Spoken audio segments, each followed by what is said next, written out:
ครับดินแดนล้านนาในโบราณนะมันกว้างใหญ่ไพศาลนะครับเอานับตั้งแต่สุโขทัยนี่นะครับไปจุดถึงปูนะครับ12ปนาเมืองจีนปุ๊นะครับเห็นไหมมันกว้างใหญ่ไพศาลนะมีหลายเผ่าพันธุ์นะครับที่เพิ่นอาศัยอยู่ในแคว้นนี้นะครับอย่างเช่นไตยวนไตลั่วไตลือไตขืนไตยองนะครับหมู่นี้เปิ้นใจภาษาเขียนเดียวกันนะครับก็คือซื้ออักขระละนานั่นแหละครับแต่สำเนียงกันนั่นมันก็ผิดเพี้ยนกันไปนิดๆนะครับก็อย่างว่านั่นนะครับก็ฟังกันหูเรื่องอยู่นะครับก็มาถึงบัดเดียวนี่นะมันก็อย่างว่ามันก็9 รุ่น10 รุ่น20 รุ่นก็ไปแล้วนะมันบ่ฮู้เป็นเป็นภัยแล้วนะครับบัดเดียวนี้มันโหกันไปหมดแล้วปลายๆเนี่ยมันโหไปหมดแล้วมันกลืนกันไปหมดแล้วนะครับเผ่าพันธุ์ใดเป็นเผ่าพันธุ์ใดบ่ฮู้นะครับยกเว้นนะครับเป็นบางเผ่าพันธุ์ที่มันจะอยู่กันเป็นป๊อกนะอยู่เป็นหมู่บ้านนะนะมันก็ยังหลงเหลืออยู่นะครับอันที่นี้มันอย่างว่านะครับมาพอภาษาละนานะครับประเดี๋ยวนี้นะครับปลายๆแล้วนะครับมันบางกรรมนะครับมันก็เหมือนกันนะครับส่วนใหญ่แล้วมันเหมือนกันนะครับแต่บางกรรมมันเขียนบ่เหมือนกันแล้วก็หมู่เฮาเจ้าละนาที่มาเรียนภาษาใหม่ๆก็อย่าไปทึกทักเด้อบ่นะครับว่าอันฝ่ายนั้นมันเขียนผิดฝ่ายนั้นมันเขียนถูกนะครับก็เฮาก็มาวิเคราะห์กันเลยนะครับตามหลักภาษาละนาไปเลยนะครับวันนี้มาถึงคำว่าอันที่เจ้าโบราณเปิ้นห้องเปิ้นออกเสียงว่าผาซาดนะครับเปิ้นออกว่าผาซาดนะครับมันจะเขียนได้ผาซาดนะครับมันก็มาเริ่มมาจากตัวอันกำโบราณนะครับโบราณมันอาจจะมาถึงจะกำบาลีนะครับมันก็ไม่ใช่บาลีนะมันปะละหงนะผาซาดนะครับปราสาทนั่นนะครับพัฒการปราสาทนั่นนะครับในภาษาไทยนะครับมันก็ปะละหงนะครับถ้าปะละหงอย่างนี้มันก็ไม่ใช่บาลีนะครับปะละหงอย่างนี้นะครับมันก็อันนี้ปลานะก็เขาเขียนแบบภาษาละนานะอันนี้ผ่านปลานะตบปลานะครับถ้าภาษาไทยเปิ้นอ่านว่าปลานะปลาศาสตร์นะพระอันเมืองมันอ่านว่าผานะครับเห็นไหมตัวปะละหงเนี่ยผาศาสตร์นะครับตัวสะนะครับศาสตร์ผาศาสตร์นะสะกดเขียนไปเลยนะก็เห็นไหมศาสตร์ศาสตร์เขาอย่างหน้าตามันแบบไทยๆหน่อยเขาก็เอาตัวตะสะกดนะก็เห็นไหมตัวตะได้เลยไหมได้เลยนะอันนี้เนี่ยผาศาสตร์นะเห็นไหมผาศาสตร์นะพระศาสตร์นั่นนะครับผาศาสตร์เปิ้นอันคนเมืองเฮาจะร้องอ่านว่าผาศาสตร์นะครับเห็นไหมอันตัวที่สองแล้วครับเห็นไหมอันตัวที่สองนั่นปะละหงนะครับปะป้อมนะครับละหงนะผานะครับศาสตร์นะบางเตื้ออันเขียนลักนาประกอบเอาตัวดะเขียนนะครับมันเพราะว่ามันศาสตร์นะครับศาสตร์มันก็เอาแม่กดเขียนนะครับก็ศาสตร์นะเห็นไหมก็นี่ก็ผาศาสตร์มันก็เห็นไหมสรุปแล้วก็คือเปิ้นผาศาสตร์เนี่ยเปิ้นจะเอาตัวตะสะกดก็ได้นะครับตัวดะสะกดก็ได้เห็นไหมเปิ้นภาษาละนาเปิ้นมาถือกันนะครับเอาตัวอย่างมาสะกดก็แล้วแต่แล้วก็เปิ้นก็ออกคืออ่านได้ตามเสียงได้เป็นกระป๋อแล้วนะครับเปิ้นบ่สามารถที่จะมันเอาต้องเอาตัวตะตัวนั้นตัวนี้นะมันไม่ใช่อย่างนั้นนะครับมันก็อย่างว่าความนิยมของแต่ละเผ่าพันธุ์มันก็ยังว่ามันก็เหมือนกันผาศาสตร์เห็นไหมได้แล้วนะครับได้แล้วเห็นไหมอันนี้คำว่าผาศาสตร์นะครับเห็นไหมอันตัวปะนะครับปะป้อมละหงเนี่ยเห็นไหมเปิ้นอ่านไปเป็นตัวถัดไปนะปะผานะครับปะผาปะพม่านะครับปะอ่านเป็นตัวผานะครับอ่านว่าผานะครับผาศาสตร์นะเห็นไหมอันตัวที่สองก็อ่านว่าผาศาสตร์นะเห็นไหมเห็นไหมพวกเคยอ่านกันนี้นะครับในภาษาละนานะครับก็มันยากนะครับมันจะยากตอนที่ว่าเฮายุ่งยากหน่อยนะครับตอนที่ว่าเฮาจะเอาภาษาอื่นๆมาเขียนปริวัติเป็นภาษาละนาของเฮาเนี่ยนะครับมันจะยากหน่อยเพราะว่าคนที่เปิ้นบ่ฮู้ภาษาละนามันมีนักนะครับอันภาษาเฮาจะเอามาเขียนเนี่ยที่มันใกล้เคียงภาษาละนาหน่อยก็คือภาษาไทยนะครับภาษาไทยนะครับ อันเปิ้นเกิดมาจากที่เดียวกันนะครับจากพ่อขุนรามคำแหงนะที่เดียวกันนั่นนะครับผมเองผมได้ใจรักการของสภาวัฒนธรรมมหาวิทยาลัยเชียงใหม่นะครับเปิ้นตกลงกันไว้เมื่อปลายปี28นะครับตกลงกันไว้ว่านะครับการที่จะเอาภาษาไทยนะครับมาสะกดเขียนเป็นภาษาละนาหรือก็เรียกว่า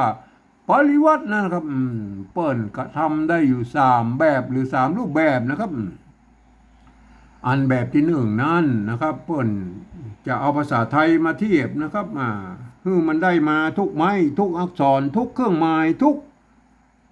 อันอย่างหมูบางทีมันอยู่ในไอ้ที่เพิ่นเขียนมานะเพิ่นจะเอามาหมดนะครับแม้กระทั่งไม้กงไม้กังไม้กังไหลอย่างหมูเพิ่นเอามาหมดนะครับเพิ่นเอามาหมดไปนะเฮาบอกเฮาบ่ได้ใจนะเฮาก็บ่เอามายุ่งแล้วนะครับแบบที่1เฮาเอามาแบบที่2เลยนะครับแบบที่2เพิ่นเพียงแต่ว่านะครับเอาภาษาไทยนะครับ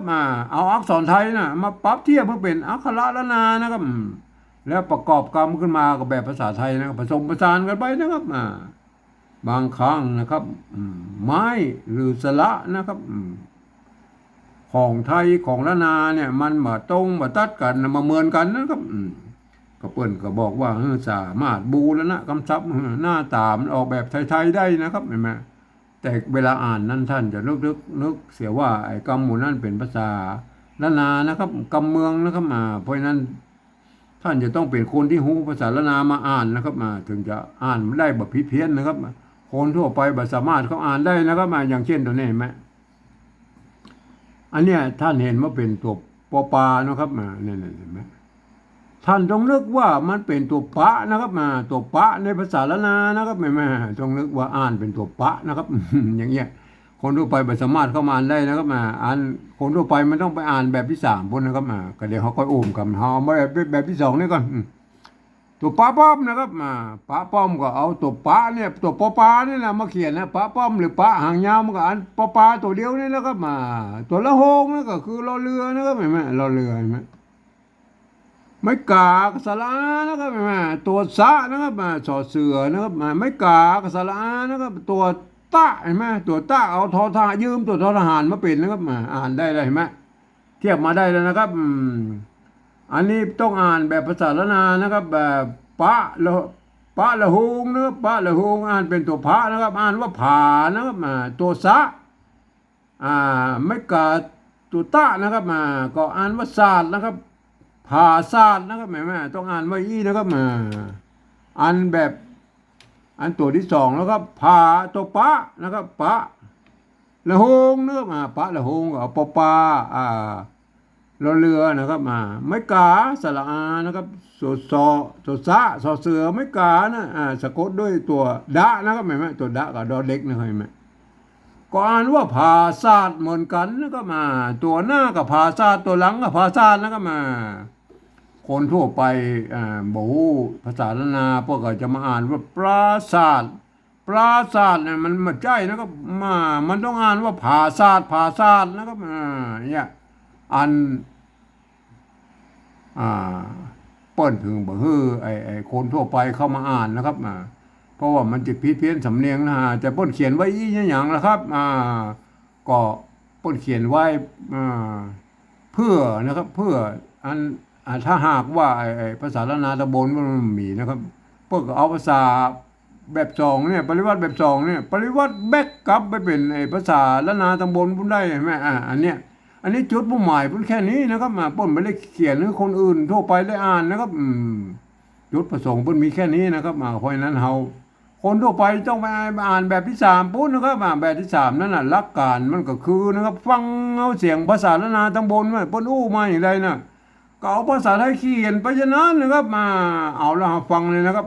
ฟังเลยแล้วก็เอาภาษาไทยเขียนไปเลยนะครับเฮาบ่พอกันเลยนะครับเฮาฟังเอานะครับภาษามันจะต้องเอาตัวพอพึ่งเขียนนะครับเนี่ยผาอันนี้ผายังผาเห็นไหมได้ผาแล้วเห็นไหมศาสตร์นะครับผาศาสตร์แล้วก็ท่านจะเอามันภาษาไทยเพิ่นเอาตัวท่าตัวทอทหารสะกดนะครับศาสตร์เนี่ยก็ภาษาเห็นไหมได้เลยนะภาษาเห็นไหมอันตัวที่2แล้วครับ ตัวที่สองก็ผานะครับผาเห็นไหมศาสตร์นะครับศาสตร์ก็เอาทอทหารเนี่ยเขียนเห็นไหมศาสตร์ศาสตร์ไทยเห็นไหมผาศาสตร์ผาศาสตร์เห็นไหมก็ภาษาไทยก็เขียนได้อี้ไหมอ่านว่าผาศาสตร์เห็นไหมอันแบบที่สองนี่แล้วครับแบบที่สองนี่พวกก็อ่านว่าผาศาสตร์ผาศาสตร์เห็นไหมเปิ้นต้องเทียบออกมานะครับมันก็จะต้องเขียนได้อย่างอี้ฮะแบบที่สองเห็นไหมก็มันหลักการมันคนละแบบกับแบบที่สามแล้วครับแบบที่สองนี่เปิ้นบอกว่าอ่ายืมเอาอักษรไทยมาปรับเทียบเพื่อเป็นอักขระละนาตะโบนวุ่นแล้วก็ประกอบกันขึ้นมาแบบภาษาไทยผสมผสานกันไปนะครับบางทีไม้หรือสระมันต้องมาตัดกันก็สามารถบูรณกรรมซับได้หน้าตามแบบภาษาไทยเห็นไหมอันแบบที่สามเนี่ยมันฟังเอาเสียงภาษาละนาตำบลพุ่นนะครับพุ่นว่าไม่เลยครับเอาภาษาไทยเขียนไปจะนั้นเห็นไหมอันนี้มันคนละหลักการนะครับท่านจะเอามาปนกันนะครับท่านจะไปเอามาปนกันนะครับอันภาษาละนาตำบลเพิ่นก็เขียนได้อย่างอี้เห็นไหมได้อยู่สองแบบเห็นไหมเพิ่นจะใจตัวตะสะกดนะครับหรือตัวดะสะกดมันก็คือภาษานั่นนะครับเห็นไหมครับขอให้ท่านไปทบทวนกันนะครับไปพิจารณากันนะครับวันนี้ผมขอบรรยายเพียงแค่นี้นะครับ